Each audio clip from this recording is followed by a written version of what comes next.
144 votes. Party BP, 217 votes. Party LP, 2,763 votes. Party NNPP,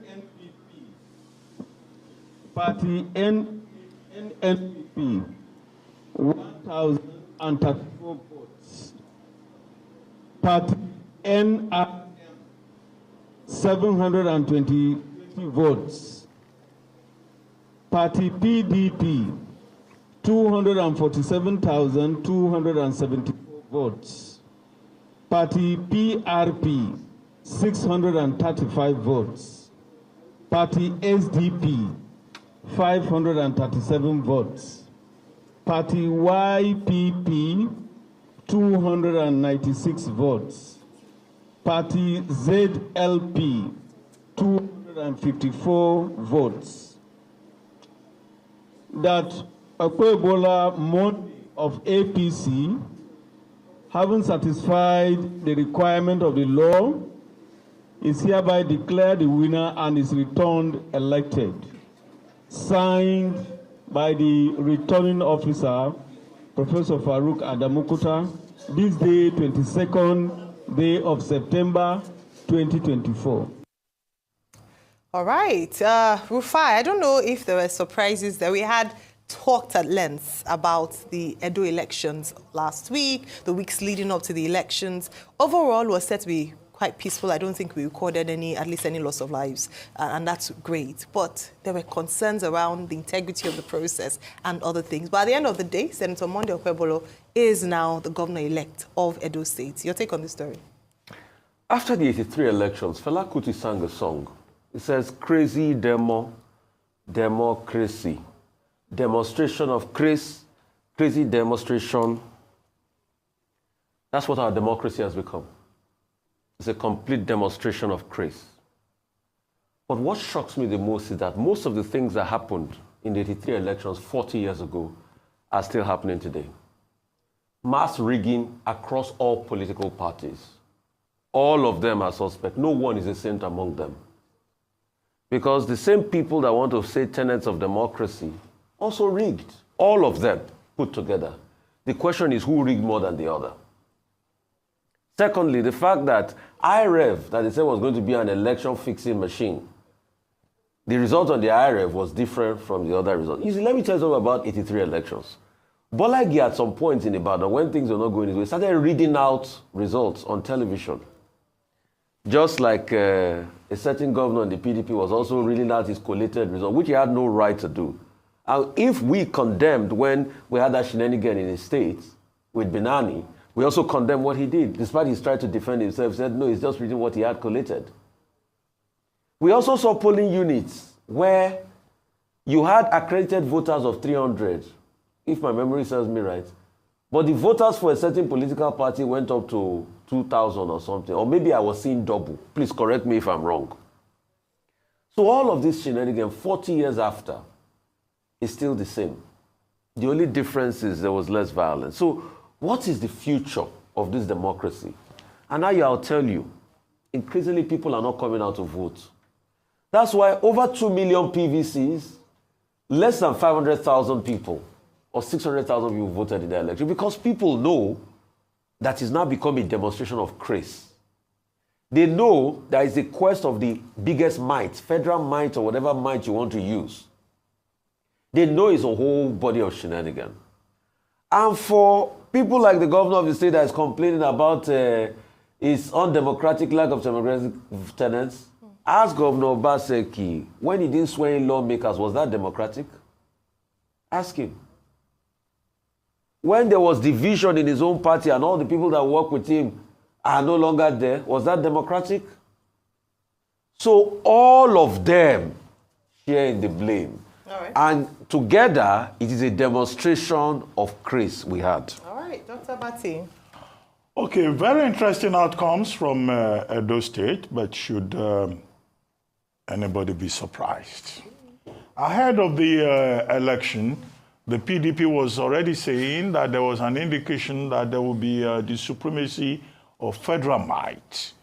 But what has now happened, it would seem from the PDP perspective that, well, this is an imposition of federal might. So that's with regard to the conversation about federal might versus people's might. And it was in that regard that Asue Ighodalo, the candidate of the PDP, has come forward to say that what happened will rank as the worst election ever conducted in Nigeria. And that is why the governor of the state has also come forward to say that the people's mandate will appear to have been stolen. But he has called for calm, and he says, the aggrieved should seek redress through due process laid down by law. So the drama of Edo State, some other people will say, in the fight between Adams Oshiomhole, senator, former governor, and Godwin Obaseki, that the enemies of Obaseki have won. Who are the enemies of Obaseki? Number one, Philip Shaibu, who is going to come on this show, shortly. I expect him when he comes here to stage a dance for us, to beat his chest and say, oh, King Kong has won against the forces of Obaseki. So you had the battle of the godfathers. The other players, Danobi, Osagie Yamu, Kabiru Ajoto, all these people, they said, before now, that they put Obaseki there and that they will not allow Obaseki to put another person there. So, in a sense, this vote is also a vote against Obaseki. How you interpret it, depends on, your understanding of the details in Edo State. Number three is that the people who, analyzed this election before now said certain factors will play. They pointed at economic hardship in Nigeria.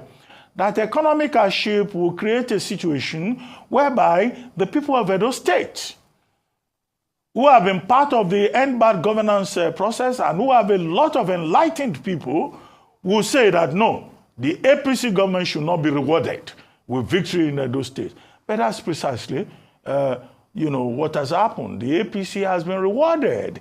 The people who are saying we are hungry, they are the same people that we have been told voted for the APC, creating a margin of over 40,000. The next logical question is to ask, did the people's vote count?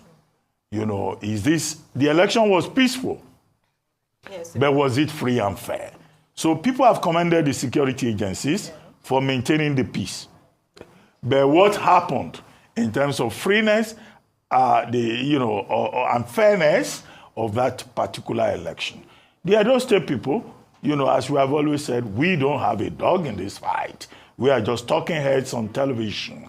Now they have voted for a Monday Okpawolo, who didn't grant any major interview, who said he was doing a word campaign, and who was supported by the godfathers who said they were fighting a proxy battle. Going forward, I imagine that the PDP, the LP, will go to court. They will go to the tribunal. But in politics, it's better you win and let them declare you.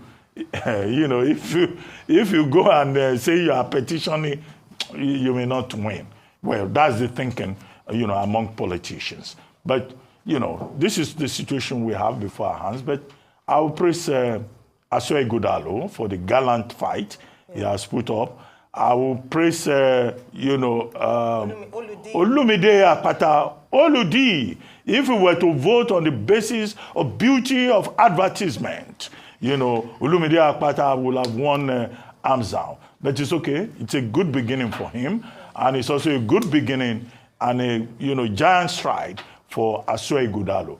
The people of Ekpawolo, let them deal with what they have been served. Let them deal with what they've been served. I put up something yesterday that the candidates in Edo State, really interesting if I wanted to describe in very loose terms what happened over the weekend. But at the end of the day, elections have happened, however which way we might view it, and the candidate or the winner has emerged. With 9% of the votes going to Olumide Akpata of the Labour Party, 35% of the votes going to Asue Ighodalo of the PDP, and 56% of the votes going to Monday Okpebholo of the APC. Now, if you watch the interview yesterday, over the weekend, Arise did such an excellent job covering, and we had the opportunity to speak to a number of the principal actors. Now, just looking at the interview post the announcement by INEC, you would find out the true winners of yesterday's elections.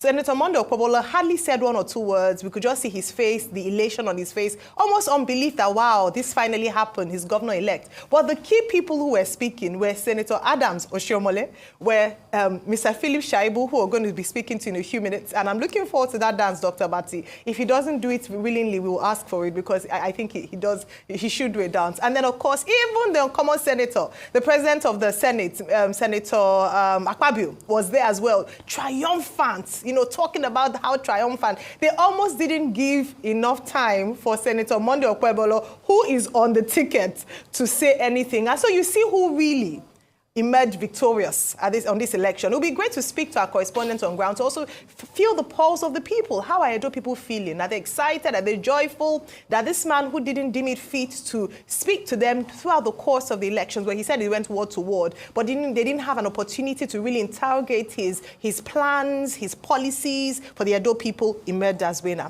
Interesting times. We'll be discussing this in detail when we get to newspaper review. I'd like to just dissect a few things that could have caused the PDP crisis. Cannot be taken away from this. The fact that their house is in disarray and they want to win elections, that's food for thought. The people themselves, and the fact that the quality of education for the electorate who then go out to vote, very important. But let's move on. We'll take a short break now. When we return, we shall